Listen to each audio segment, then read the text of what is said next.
3장 7절입니다. 다 같이 읽겠습니다. 내가 내게 이르기를 너희가 반드시 다시 태어나야 하리라 한 것에 놀라지 말라. 아멘. 잠깐 기도합니다. 하나님 아버지, 우리 성도님들을 사랑해 주셔서 날마다 주님의 도우심과 은혜로 살게 해주셔서 감사합니다. 구원받은 것도 감사하고 천국의 소망을 가지고 이렇게 같이 또 모일 수 있게 된 것도 감사합니다. 오늘 이 시간 하나님 말씀을 대할 때에도 우리가 성경에서 주님이 말씀하시는 것들을 잘 받고 또 그 말씀에 대한 신뢰와 믿음을 가지고 남은 생애를 잘 걸어갈 수 있도록 인도해 주옵소서. 말씀을 전하는 저를 붙잡아 주시고 성령님이 사용하시며 하나님께 영광이 되게 인도해 주옵소서. 또 사랑하는 성도님들에게도 말씀의 복이 함께할 수 있도록 주님이 선하게 이끌어 주옵소서. 예수님의 이름으로 기도합니다. 아멘. 우리가 살아가면서 반드시 해야 할 일이 있고 또 어떤 것들은 그렇게 꼭 하지 않아도 되는 일들이 있죠. 근데 어떤 경우는 그렇게 하지 않아도 될 일들에 매여서 시간, 또 물질, 건강 이런 것들을 다 허비하느라고 정말 해야 될 일, 정말 중요한 일 이런 것들을 놓칠 때가 있다라고 하는 거죠. 오늘 저는 이 말씀을 전하는데 이 말씀 어떻게 보면 요한복음 3장하고 4장에서 우리가 알았던 내용들을 다시 한번 복습하는 것과 같습니다.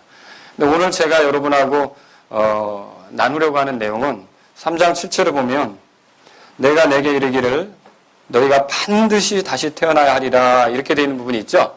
여기 반드시라는 말이 등장해요. 근데 공교롭게도 이렇게 제가 말씀을 준비하면서 보니까 3장과 4장에서 이 반드시라는 말이 들어가 있는 구절들이 몇 개의 구절들이 있더라고요. 근데 이 문맥적으로 보면 이 표현이 들어갔던 것은 그게 그만큼 중요하다는 거죠. 가볍게 다룰 수 없는 내용이라는 거죠. 그래서 오늘 저는 여러분하고 같이 살아가면서 정말로 중요한 것들이 뭔가 이런 것을 오늘 말씀에 의해서 한 번씩 이렇게 살펴보기를 원합니다. 뭐가 중요합니까, 여러분? 우리가 사람으로 태어났다면 첫 번째로 중요한 건 뭐냐면 다시 태어나는 겁니다. 3장 7절에 그렇게 써 있죠? 다시 한번 읽겠습니다. 3장 7절 시작.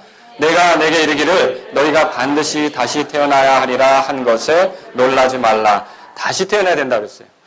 그럼 여기 이제 다시 태어나야 된다는 게 무슨 말이냐? 이걸 우리가 그 뜻을 알아야 될 필요가 있습니다. 이 다시 태어나야 된다는 건 아버지와 어머니를 통해서 태어난 것은 물리적으로 한번 태어난 거죠. 근데 이번에 다시 태어나는 것은 그게 아니고 하나님에 의해서 하나님의 자녀로 태어나는 겁니다. 여러분 이거 경험하셨습니까? 이것은요. 그래서 이렇게 태어난 사람을 뭐라 그러냐면 새로운 피조물이다. 고린도후서 5장 17절에 그렇게 말합니다. 그죠? 예. 그리고 이 다시 태어나는 것은 아버지와 어머니에게 물려받은 거. 그게 뭐 재능도 될 수 있고 성품도 될 수 있고 어떤 유산도 될 수 있고 여러 가지 것들이 있는데 이것을 가지고 살아가는 게 우리가 첫 번째로 태어난 거라면 이 다시 태어나는 것은 하나님에 의해서 이렇게 주어진 것으로 살아가는 거죠. 그분의 공급하심에서 성품도 그분을 닮게 되고 또 그분이 채워주시는 것으로서 살아가게 되는 것. 이게 다시 태어나는 거죠. 하나님의 자녀로 태어나는 걸 말합니다. 그래서 베드로후서 1장 4절에 보면 우리가 하나님의 본성에 참여하게 됐다. 그렇게 말하고 있어요. 그러니까 구원받기 전에는 볼 수 없었지만 구원받은 뒤에는 하나님의 어떠하심을 드러낼 수 있는 게 가능하다는 거죠. 우리의 삶을 통해서. 그런 이 변화가 나타나게 된 겁니다. 자, 한 번 태어난 것은 수명이 어느 정도나 되죠? 80년, 요즘 조금 10년 더 잡죠? 의술이 좋아져서 80년, 90년이죠. 그렇죠? 근데 다시 태어난 건 수명이 얼마나 될까요? 그건 영존한 생명이죠. 제가 아까 저희 아버님이 성경 구절 암송하실 때 이사야서 40장을 외우셨는데 거기 보면 영존하시는 하나님 그렇게 나옵니다. 그 영존하시는 하나님에 의해서 태어났기 때문에 우리가 그 영존하시는 하나님을 따라 우리도 영존하는 생명을 가지고 살아가는 게 다시 태어난 것이다. 죽음이 소용이 있습니까? 사망과 저주가 소용이 있습니까? 예, 죽어도 다시 사는 겁니다. 살아서 주님을 만나면 영원히 사는 겁니다. 이게 다시 태어난 것이다 라고 하는 것이죠. 또 이 다시 태어난 것은 어떤 거냐면 저를 낳은 어머니의 사랑하는 남자, 좀 제가 복잡하게 불렀습니다. 저를 낳은 어머니의 사랑하는 남자, 제가 뭐라고 불러야 됩니까? 예, 아버지라고 부르죠. 예, 그 육체의 그분을 아버지라고 불렀다면 이제는 저를 낳기 위해서 하나님 말씀을 주셨던 그분, 그러니까 하나님, 그분을 우리가 뭐라고 부릅니까? 아버지, 그렇게 부르는 거죠. 얼마든지 우리가 하나님께 환영받는 자녀가 됐다는 게 얼마나 귀한 일인지요. 에베소 1장을 펴보세요. 에베소 1장. 에베소 1장.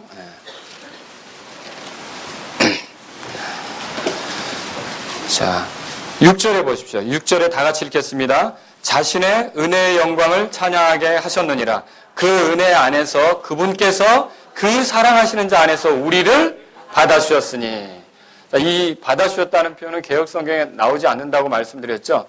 하나님께서 우리를 받아주신 거예요. 언제든지 하나님께 나아갈 수 있도록 그렇게 길을 다 열어놓으신 거죠. 그래서 우리가 하나님의 자녀이기 때문에 아버지께 나아가는데 불편함이 없습니다. 이게 다시 태어나는 것이다 라고 하는 거죠. 자, 여러분 그럼 다시 태어나셨습니까? 다시 태어나는 건 반드시 필요합니다. 왜 그러냐면 다시 태어나지 않으면 요한복음 3장 3절에 보세요. 3장 3절에 예수님께서 그에게 응답하여 이르시되 진실로 진실로 내가 내게 이르노니 사람이 다시 태어나지 아니하면 하나님의 왕국을 뭐라고 되어 있어요? 볼 수 없다. 여기 진실로 진실로가 두 번이나 거듭되어 나온 건 매우 중요하다 그런 의미죠. 여기서 말하는 하나님의 왕국을 볼 수 없다. 이건 뭘 얘기합니까? 자, 이 땅에서는 하나님의 백성으로 살 수가 없게 되는 거죠. 어둠의 왕국에 속한 사람으로 사는 거죠. 그러나 다시 태어나면 하나님의 왕국에 들어온 사람으로 하나님의 백성으로 살게 되는 겁니다. 뿐만 아니라 우리가 죽게 되면 죽음 뒤에는 하나님이 준비하신 그 왕국, 하늘나라죠. 우리가 천국이라고 하죠, 일반적으로. 그 천국에 들어가서 주님과 영원히 사는 거죠.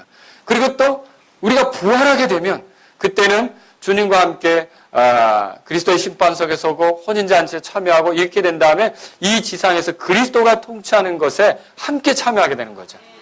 그러니까 다시 태어나면 그리스도에 오시는 게 소망이 있는 일입니까? 당연히 그렇죠. 그렇지만 다시 태어나지 못한 사람들에게 그리스도께서 오시는 것이 절망이 될 거예요.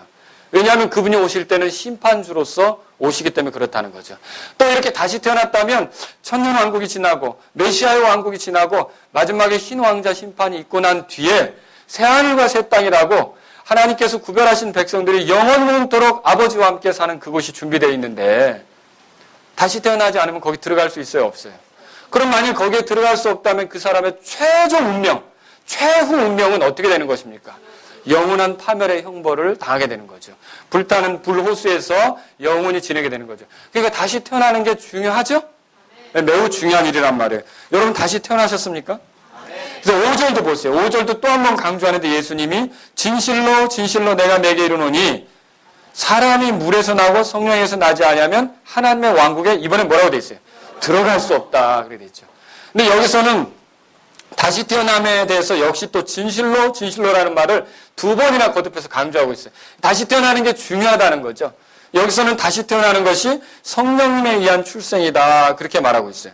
그래서 인간의 노력이나 수고로 얻을 수 있는 그런 그 다시 태어남이 아니라 혈통이나 육신의 뜻으로나 사람의 뜻으로 얻어지는 다시 태어남이 아니라 하나님에 의해서 태어나는 것이 다시 태어나는 것이다. 이렇게 말할 수 있는 것이죠. 여러분과 저는 반드시 다시 태어나야 돼요. 아무리 이 땅에서 화려하게 인생을 살고 생일잔치를 몇십 번 한다 할지라도 다시 태어난 사실이 없으면 그 사람은 종국에 가서는 어떤 소리를 듣게 되냐면 차라리 태어나지 않는 것이 더 나을 뻔했다. 이런 소리를 듣는 거죠. 여러분 그래서 이 땅에 태어난 사람이라면 반드시 중요한 게 있어요. 그게 뭐예요? 그러니까 다시 태어나는 거죠. 이 일을 해결하셨습니까? 네, 이걸 해결 안 됐다면 정말 중요한 걸 제쳐놓고 다른 일을 하고 있는 거죠. 다른 일을 하고 있다. 그렇게 볼 수 있어요. 반드시 여러분 배우지 않아도 하늘나라에 들어갈 수 있습니다. 반드시 결혼하지 않아도 하늘나라에 들어갈 수 있습니다. 반드시 사업에 성공하지 못해도 하늘나라에 들어갈 수 있습니다. 반드시 자녀를 낳지 못해도 하늘나라에 들어갈 수 있습니다. 반드시 부자가 되지 못해도 하늘나라에 들어갈 수 있습니다. 그리고 건강하지 않더라도 하늘나라에 들어갈 수 있습니다. 그러나 다시 태어나지 않으면 하늘나라에 들어갈 수 있어요? 없어요? 없어요. 다시 태어나는 게 이렇게 중요하다는 거죠. 반드시 목사가 되지 않아도 하늘나라에 들어갈 수 있습니다. 반드시 전도사가 되지 않아도 하늘나라에 들어갈 수 있습니다. 신학교를 다니지 않아도 하늘나라에 들어갈 수 있죠. 그런데 반드시 다시 태어나지 않으면 어떻게 되는 거예요? 하늘나라에 들어갈 수 있어요? 들어갈 수 없어요. 그래서 반드시 다시 태어나는 일을 가볍게 여기지 말고 그것이 우리의 것이 되기를 겸손히 주님 앞에 구하는 그런 은혜를 구하는 그런 일들이 있어야 된다는 거죠. 반드시 다시 태어나지 않으면 하늘나라에 들어갈 수 없어요. 그래서 예수님 뭐라고 그러셨냐면 너희가 반드시 다시 태어나야 한다. 그 말씀을 말하고 있는 것입니다. 이 중요한 일들에 대해 여러분과 저는 다시 태어난 사람으로서 저 분명히 하나님의 자녀입니다. 이렇게 말할 수 있습니까? 예. 그러면 굉장히 중요한 문제를 하나 해결하셨네요. 남들이 해결 못한 문제를 해결하신 거라는 거죠. 예. 남들은 이 문제를 해결하지 않아서 나중에 후회하게 될 거죠. 여러분은 주님께서 은혜로 이 문제를 해결해 주신 점에 대하여 주님을 찬양하실 수 있기를 바랍니다. 두 번째로 중요한 게 있어요. 두 번째로 중요한 건 뭐냐면, 자, 이 세상에 태어났다면 다시 태어나는 게 중요하다고 그랬죠? 그런데 나도 다시 태어나고 싶어요. 다시 태어나는 것을 우리가 구원받는다라고 표현할 수 있어요. 그죠? 하나님의 자녀가 되는 거잖아요. 이렇게 하나님께 받아들여지고 죄들의 용서를 받고 지옥에 가지 않고 천국에 가는 걸 구원받는다고 할 수 있는데, 구원받기 위해서는 그러면 반드시 하나님의 아들, 사람의 아들이 죽으시고 부활하셔야만 한다라고 하는 것입니다. 14절에 보세요. 14절, 3장 14절. 두 번째 겁니다. 그래서 예수님께서는 우리를 살리기 위해서 죽으시고 부활하시는 것, 이게 중요하다는 거죠. 이게 중요한 겁니다. 14절 다 같이 읽겠습니다. 모세가 광야에서 뱀을 든 것 같이 사람의 아들도 반드시 들려야 하리니, 반드시 들려야 하리니 그렇게 말하고 있죠. 여기 사람의 아들이라는 이 호칭은요, 구약의 대언자 중에 다니엘이 썼던 호칭이에요. 다니엘이 메시아를 가리킬 때 썼던 호칭이에요. 그러면 여기서 메시아에 대한 말이라는 거죠. 메시아가 모세가 노뱀을 장대 위에 달아 올렸던 것처럼 그렇게 들려야 된다, 그 말을 하고 있는 것이라는 거죠. 그럼 여기서 들린다는 말은 뭘 얘기하는 것입니까? 예수님께서 십자가에 못 박히시며 영광 중에 일어나는 걸 얘기한다라고 하는 것이죠. 그래서 땅에서 일어나고, 그래서 모든 사람이 예수님의 죽으심과 부활이 필요하다, 이것을 말하고 있어요. 그러니까 하나님의 자녀가 되고 다시 태어나고 구원받는 데 있어서 반드시 필요한 게 뭐예요? 우리의 노력이 아니라 예수님의 죽으심과 부활이 필요하다라고 하는 걸 믿으시기 바랍니다. 실제로 민수기 21장에 펴보세요. 예수님께서 이 말씀하실 때 민수기 21장의 예를 소개하고 있는데, 이스라엘 백성이 하나님께 죄를 졌어요. 하나님께서 6절에 보니까 불뱀들을 백성 가운데로 보내어 물게 하셨다고 되어 있어요. 그래서 결국 그 불뱀 때문에 많은 사람이 죽어가게 됐습니다. 그러자 사람들이 살려달라고 이제 요청하게 됐죠. 그랬을 때 7절에 보니까 그런 요청이 있는데 8절에 주께서 해결 방법을 제시하죠. 그 해결 방법은 뭡니까? 불뱀을 만들어 장대 위에 달라. 물린 자마다 그것을 쳐다보면 산다. 그렇게 돼 있어요. 그러면 뱀에 물린 자가 이 광야에서 살려면 오직 하나가 필요해요. 중요한 건 뭡니까? 노뱀을 쳐다보는 거죠. 오늘날 죄 가운데서 사망으로 향하고 있는 죄인이 명백하게 그 죄에서 건져져 소망 가운데 있게 되기를 원한다면 반드시 필요한 게 뭡니까? 십자가 못 박히신 예수 그리스도를 바라봐야 된다는 거죠. 바라봐야 된다는 게 무슨 의미예요? 받아들인다는 거죠. 받아들인다는 게 뭐예요? 믿는다는 거죠. 예수 그리스도가 나 때문에 그렇게 죽으셨고 부활하시는 것이라고 믿을 때 그 사람은 어떤 죄 가운데 있든지 생명으로 인도되는 걸 믿으시기 바랍니다. 이게 지금 성경이 말하는 거라는 거죠. 그러므로 우리가 여기서 생각해 볼 게 있어요. 예수님의 죽으심과 부활이 없다면 이 땅에 그 누구도 구원받을 수가 없습니다. 마리아가 없어도 구원받을 수는 있겠죠. 하나님이 다른 방식으로 일하실 수도 있지 않습니까? 마리아가 우리의 죄 문제를 처리하는 건 아니죠. 침례를 못 받아도 구원받을 수는 있겠죠. 교회에 나가지 못해도 구원받을 수는 있겠죠. 예, 감옥에 갇혀서 오랫동안 사는 사람은 교회 못 갈 수도 있습니다. 헌금을 많이 못 드려도 구원받을 수 있습니다. 맞습니까? 예, 물질의 능력이 없어서 하나님께 드리고 싶지만 못 드리는 사람도 있다는 거죠. 그렇지만 이게 없으면 안 돼요. 반드시 필요한 게 그리스도의 죽으심과 부활인 걸 믿으시기 바랍니다. 이 그리스도의 죽으심과 부활을 통해서 하나님의 공의가 드러났습니다. 이 죽으심은 죄인을 대신한 죽음이에요. 왜 예수님이 이런 죽음을 택하셨습니까? 왜 하나님이 이런 방법으로 우리를 죄에서 건지는 겁니까? 죄인을 그냥 용서해주면 안 됩니까? 그러나 죄인을 그냥 풀어주면 하나님이 불의하시다는 소리를 듣죠. 그리고 그 구원 방법이 영원히 비난받겠죠. 그러나 죄인의 죄값을 하나님께서 자신의 아들을 통해 지불하시는 거죠. 깨끗이 처리하시는 거죠. 누구도 그 죄인을 풀어주는 것에 대해서 험잡지 못하도록 이미 충분히 죄값이 지불된 것을 예수님을 통해 드러낸다는 거죠. 또 예수님이 부활하셨습니다. 예수님이 부활하셨다는 건 의로우시다는 뜻이에요. 죄가 없으시다는 뜻이죠. 그래서 그분이 살아나신 거 아닙니까? 그러면 이 예수님을 믿을 때 그 예수님을 믿는 의가, 예수님을 믿을 때 예수님의 의가 그 죄인의 것이 되지 않겠습니까? 그렇죠? 결국 하나님께서는 이런 아주 공정한 방식으로 이 예수님이 잘 하신 것들, 또 죄를 짊어지신 것들, 이런 것들을 우리의 것이 되게 하심으로써 결국은 우리가 구원받게 하시고 누구도 예수님에 대해서 비난하지 못하도록 그렇게 하신다라고 하는 거죠. 그래서 우리 구원을 위해 반드시 예수님이 죽으시고 부활하신 것이 필요하다는 거죠. 그래서 여러분과 제가 구원받기를 원한다면, 구원받기를 원한다면 열심히 교회에 다니는 거, 물론 내가 하나님 말씀을 듣기 위해서 필요하겠죠. 성경 공부에 참여하는 거, 물론 성경을 알려면 필요하겠죠. 그러나 정말로 중요한 건 나의 죄 때문에 죽으시고 부활하신 예수님이 필요하다는 걸 믿으셔야 합니다. 그분이 없으면 내가 구원받을 수 없다는 걸 알고 반드시 그분의 죽으심과 부활이 있어야 했다. 이스라엘이 광야에서 살기 위해서 장대에 달린 노뱀이 필요했던 것처럼 나의 죄 때문에 죽으시고 부활하신 예수님이 있어서 내가 구원받는다는 걸 여러분과 제가 믿어야만 결국 하나님의 자녀로 다시 시작할 수가 있다는 걸 기억하시기 바랍니다. 세 번째로 드리고 싶은 말씀이 있어요.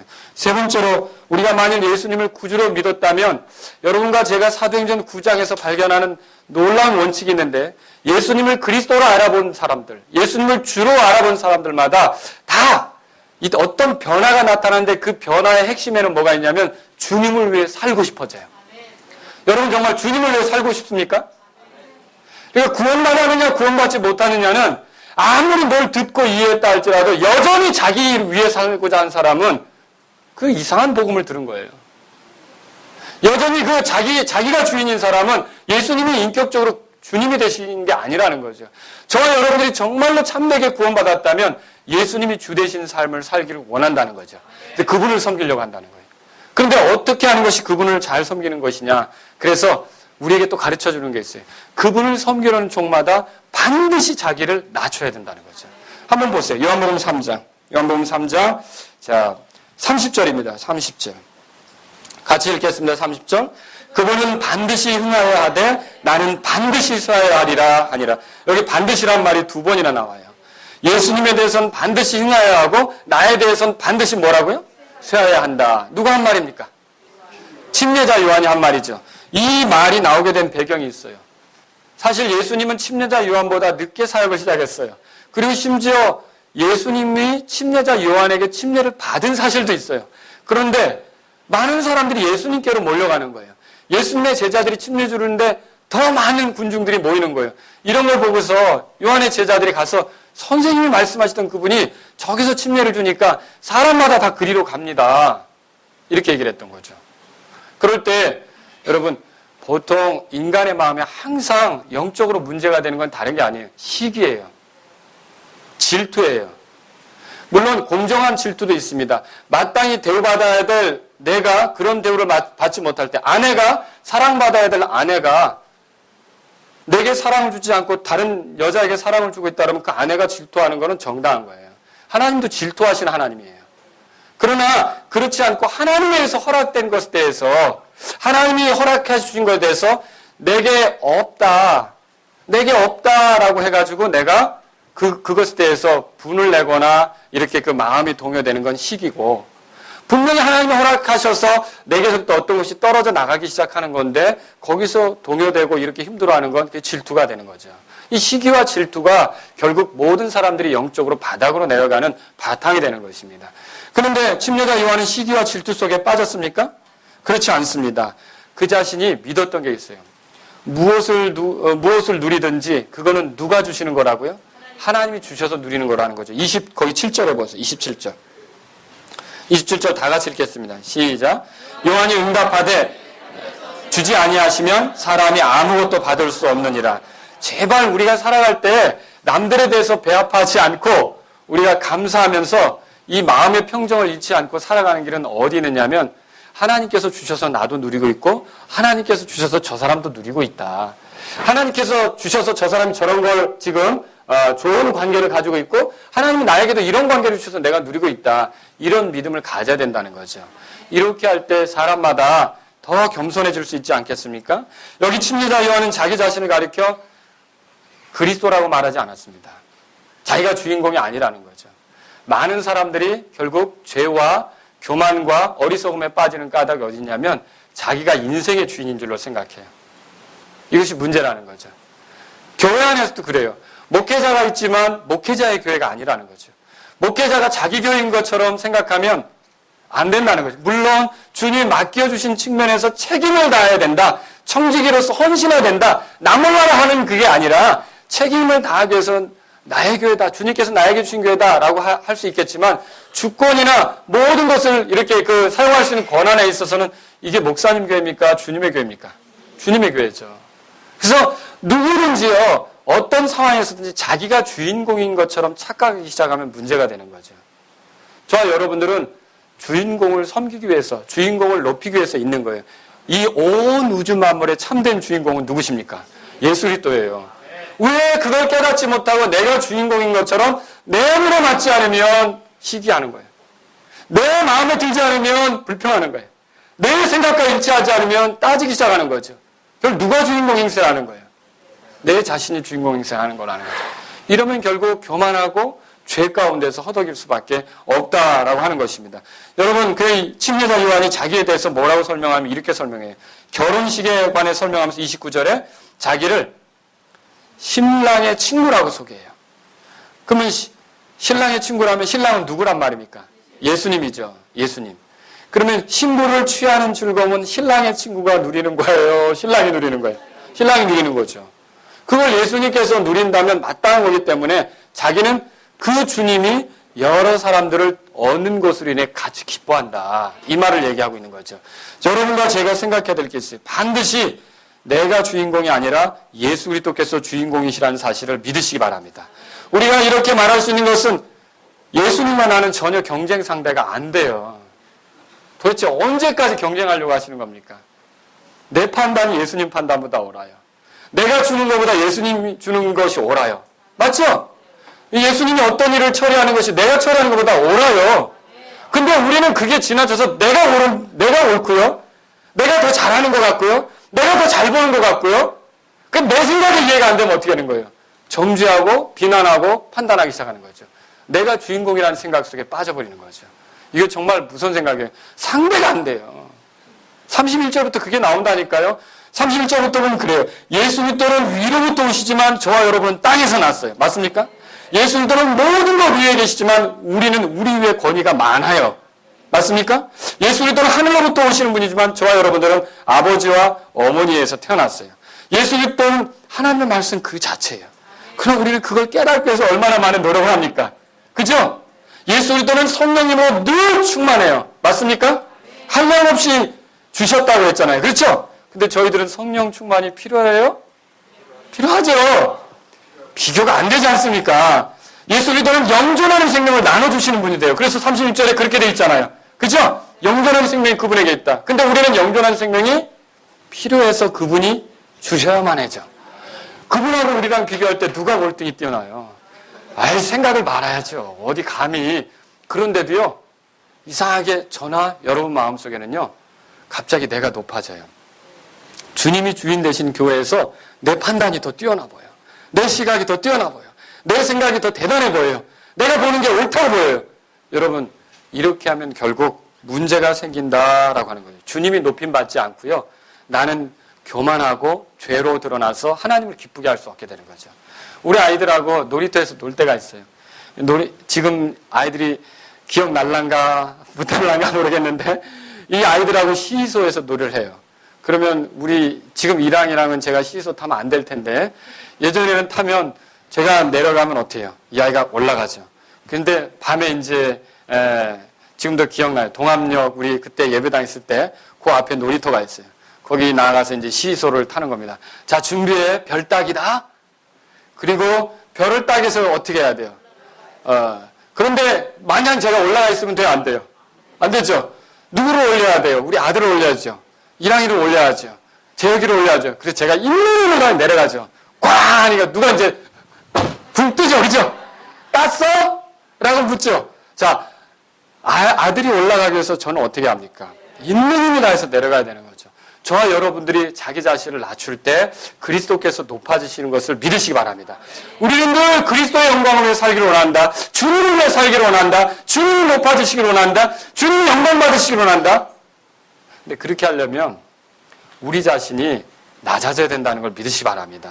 내 것을 내세우기보다 그분을 흥하여야 하고 나는 쇠하여야 한다는 믿음으로 살 수 있기를 주의 이름으로 바랍니다. 우리가 이것을 통해서 발견할 수 있는 것이 그거예요. 자, 네 번째, 그러면 우리가 이렇게 주님을 섬기면서 영적인 삶을 살아갈 때 이 영적인 삶의 건강을 위해서 오늘 아침에 여러분 말씀을 들으셨지만 세상이 알지 못하는 양식을 반드시 취해야 합니다.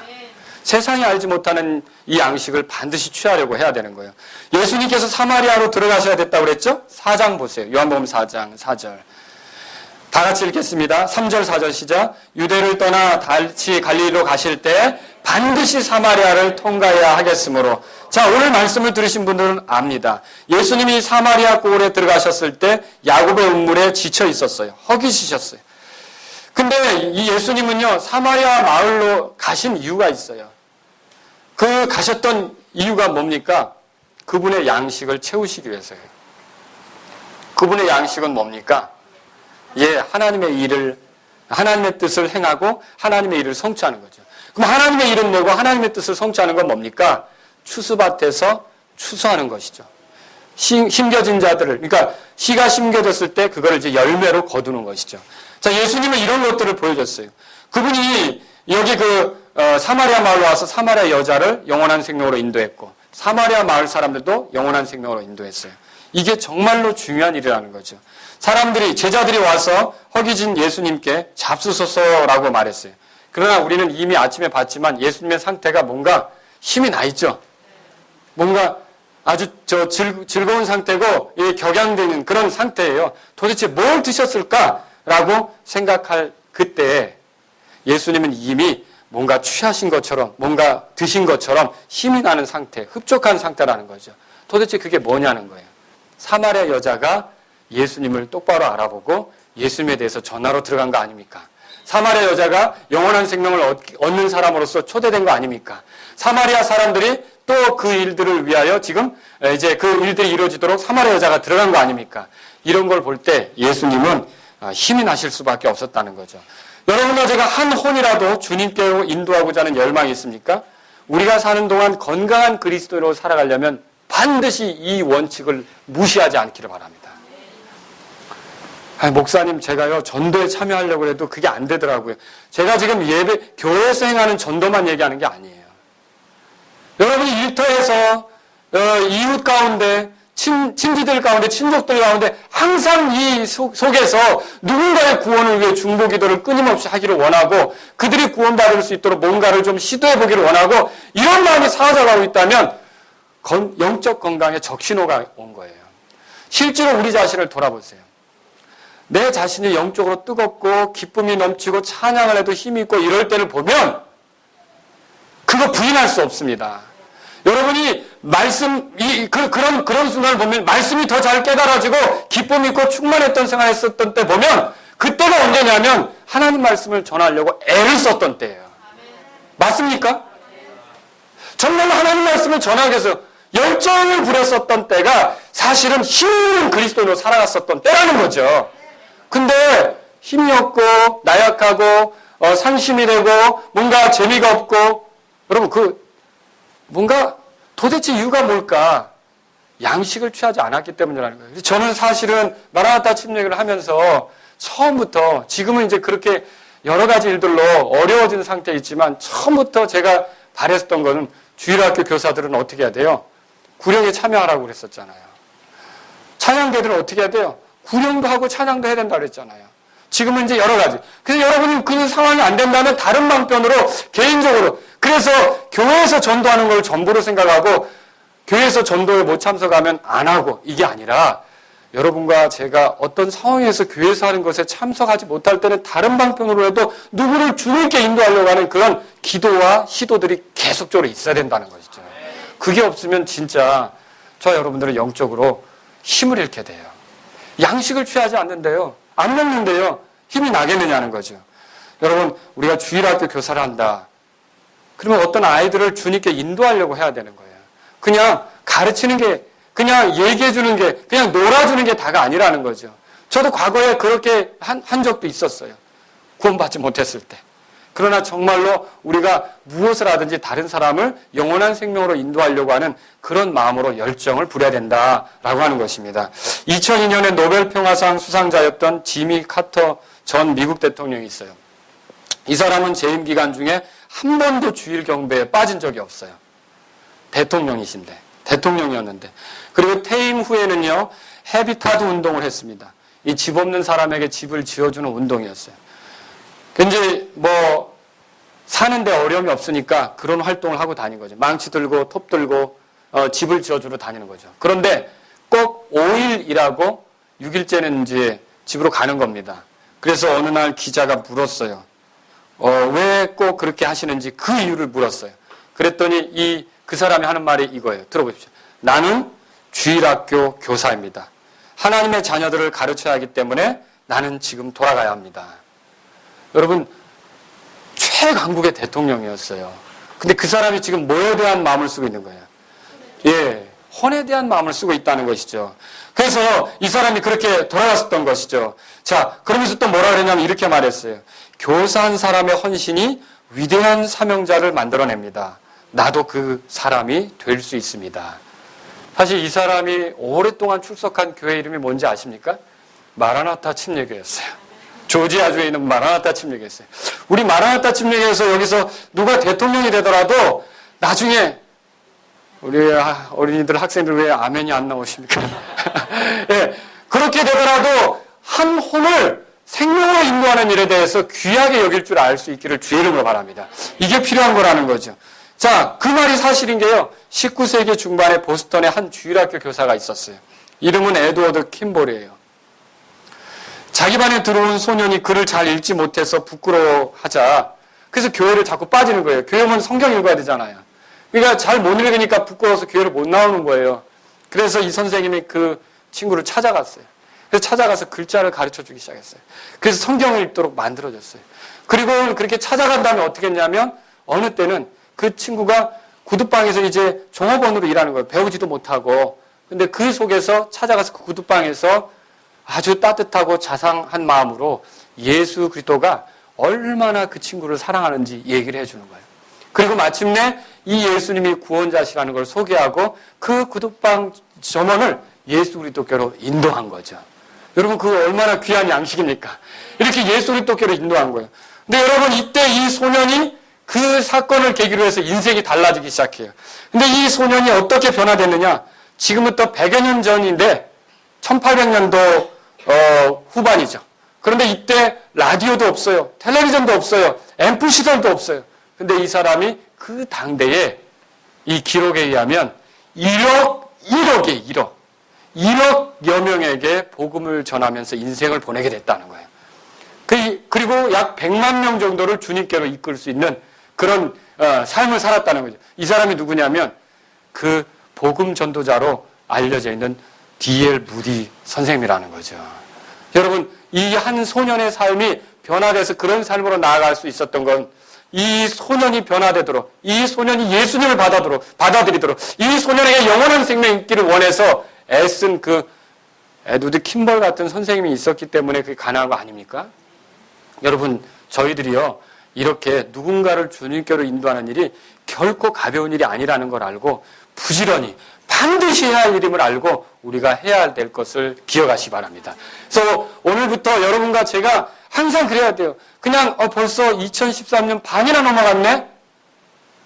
이 반이 오는 동안 여러분과 제가 주님께로 인도하려고 기도한 사람이 누구며, 마음을 쓴 사람이 누구며, 접근한 사람이 누구며, 편지를 쓴 사람이 누구며, 만나본 사람이 누구며, 연락을 취해본 사람이 누구냐는 거죠.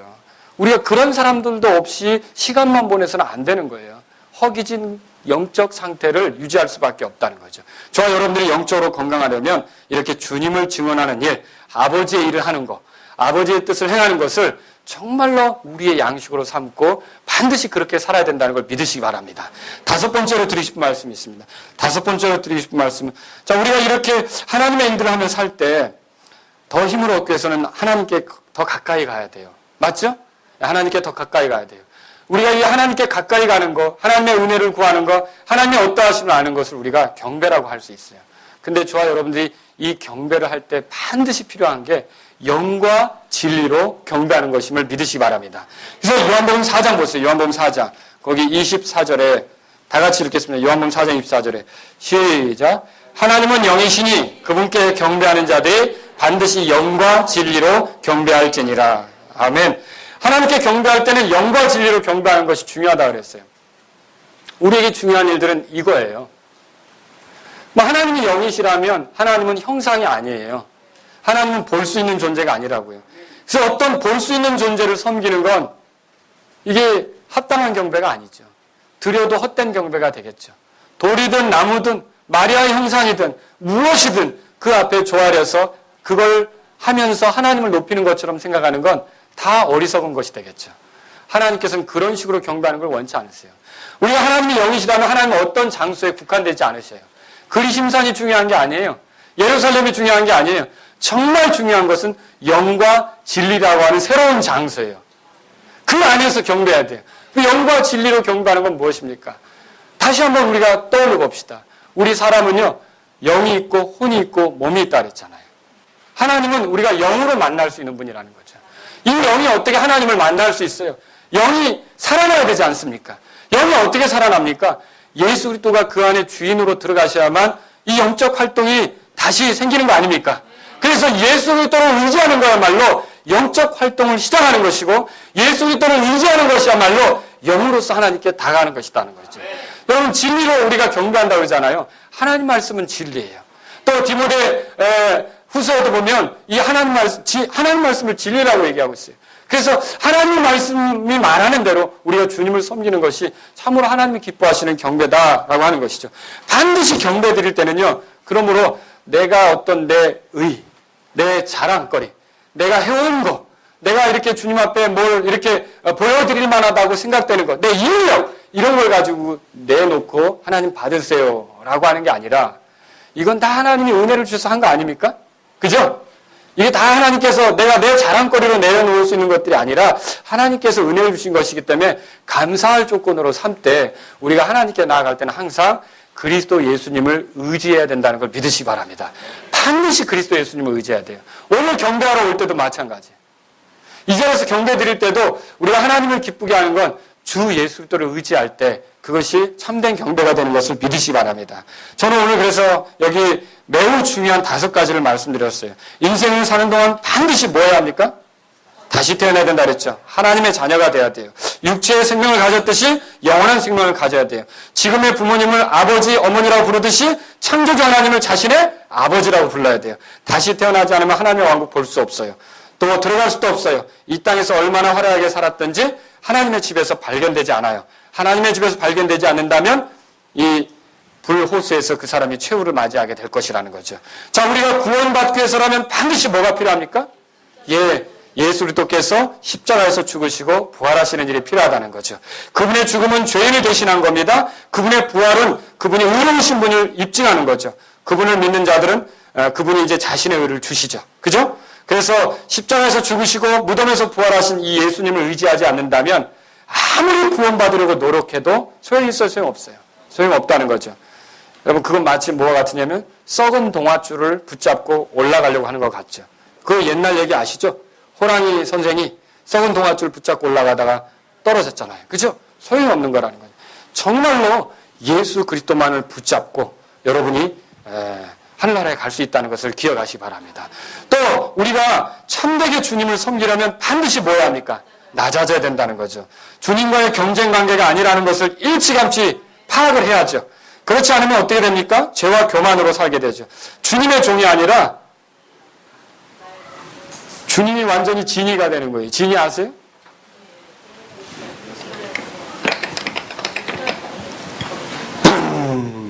주인 지금 부르셨습니까? 누가 주인이에요?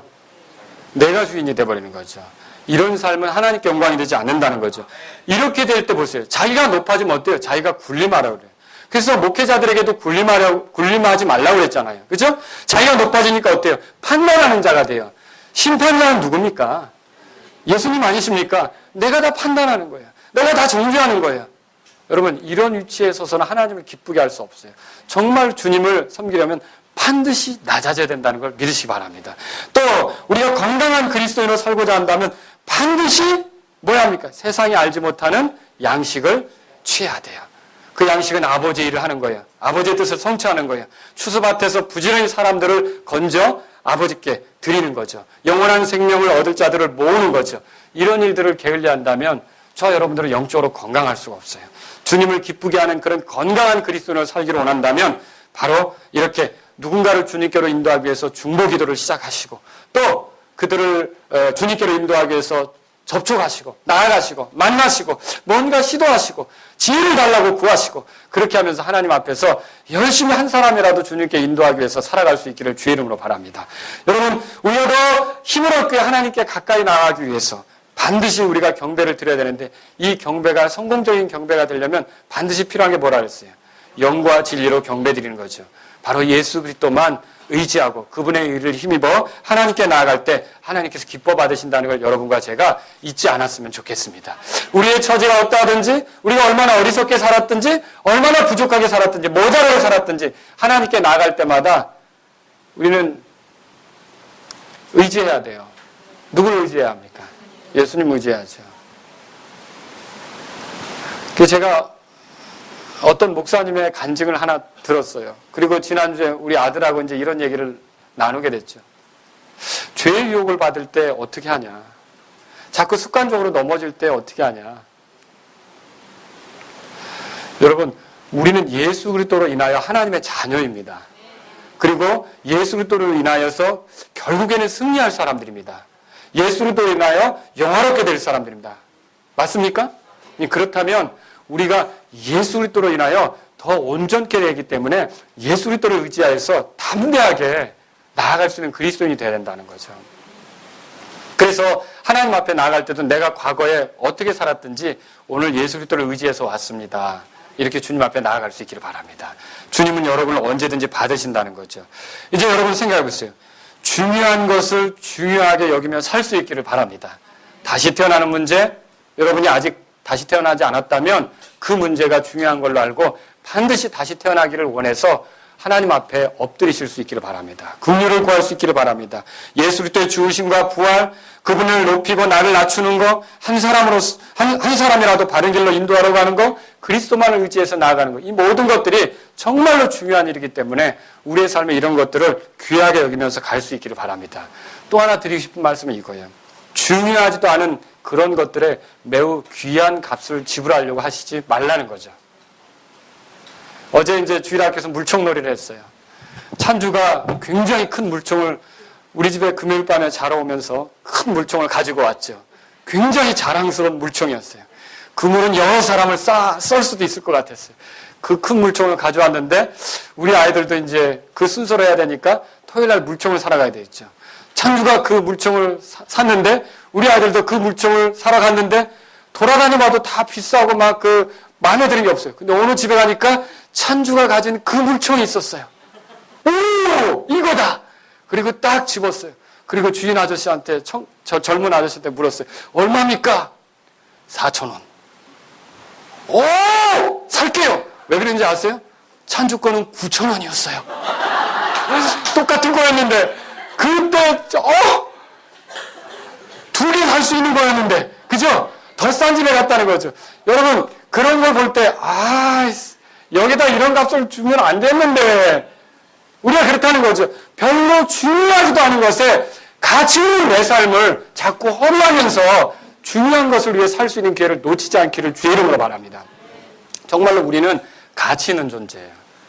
만약 우리가 주님께 순종하기로만 한다면 이 세상을 구원받기 전하고는 완전히 다르게 살 수 있어요. 여러분 믿으시기 바랍니다. 영광스럽게 정말 꽃이 영광스럽게 피는 것처럼 우리가 하나님의 영광을 아름답게 드러내면 그렇게 살 수 있다는 거죠.